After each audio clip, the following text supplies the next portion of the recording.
Embattled Defense Secretary Pete Hegseth as the Trump-appointed former Fox News host creates pandemonium at the Pentagon.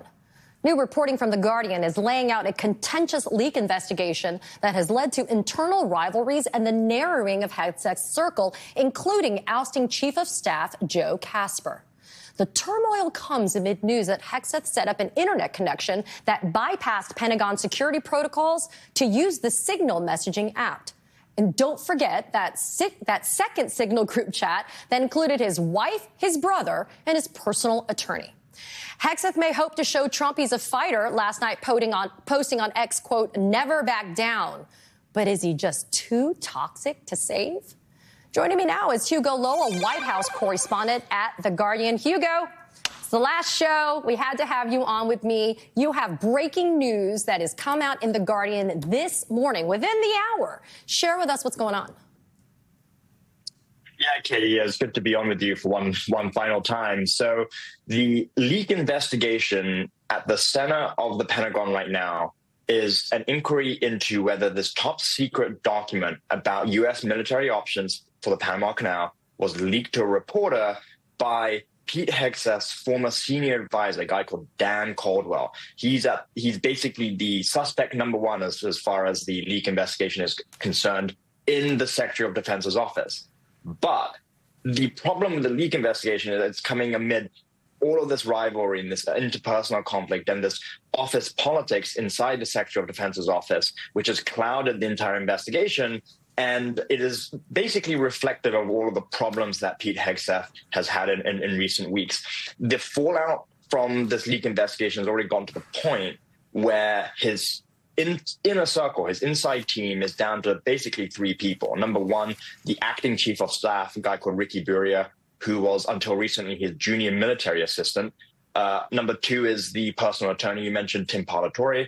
And number three, Sean Parnell, who used to be the top spokesman at the Pentagon. That's the extent of his inner circle right now. And it's because this leak investigation has consumed so much time and preoccupied all of his remaining aides and basically ousted the four other people who were seen as, relatively competent in the SecDef's office. And it's basically caused a great deal of heartburn. Hugo, your piece that just came out this morning is fantastic, but there was something that stuck with me pretty hardcore. Dan Carroll, who, I'm going to get his title right, he was the senior advisor, right? He was one of the people that was fired. Carroll is considering filing a defamation lawsuit against Casper and started making calls on the Monday after he was fired, asking people whether Casper had ever been seen doing cocaine in a previous job. I mean, Hugo, this is the Department of Defense. This is national security. This is the welfare of not only our armed forces and the people that are sacrificing to be able to defend us, but it's our safety. And this is the type of insanity that's going on under Pete Hegseth's tenure? So slight correction. So it's Colin Carroll, who was the chief of staff of the deputy secretary. They all have last names that begin with C or K for some reason. But it was Colin Carroll, the chief of staff of the deputy secretary, who in the wake of his firing, he was basically bundled out of the Pentagon along with two other aides who were seen as antagonistic or at odds with the chief of staff at the Pentagon, a guy called Joe Casper.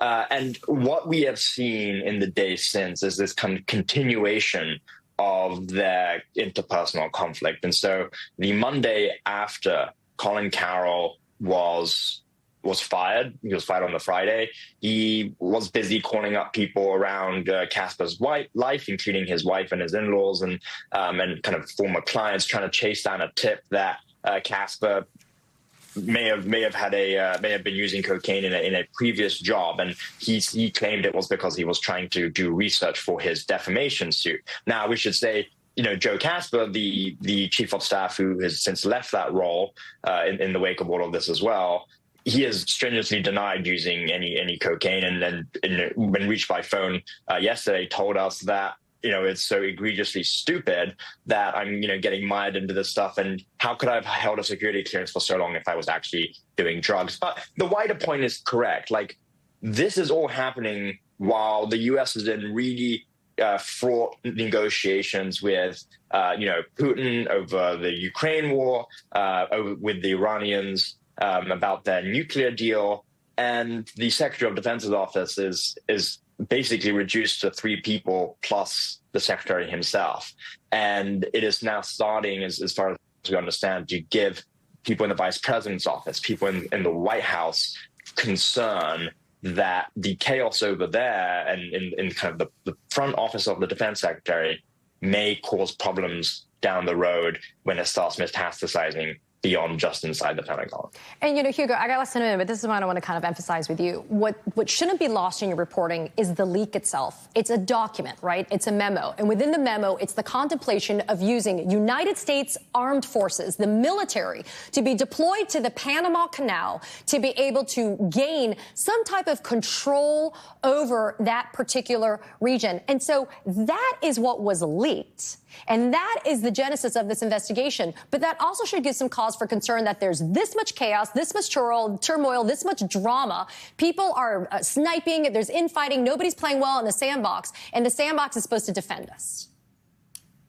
Yeah, that is absolutely right. The fact that we have a leak investigation into the disclosure of classified material, what we understand to be at the top secret SCI level, about, options for one of Trump's most central policy agendas with respect to kind of circumnavigation and the Panama Canal writ large. And it kind of underscores, I think, the extent to which there is a lot of mishandling of sensitive materials going around, right? There's the leak of this particular document and that investigation is continuing, so we don't know the full details. But then it also comes in the wake of the 2 signal chats. The first one with National Security Advisor Mike Waltz, inadvertently adding a journalist, the Atlantic editor Jeffrey Goldberg, and then the second signal group chat, which we kind of reported on last weekend, with respect to Pete Hegseth and him, sharing those same details about forthcoming U.S. strikes in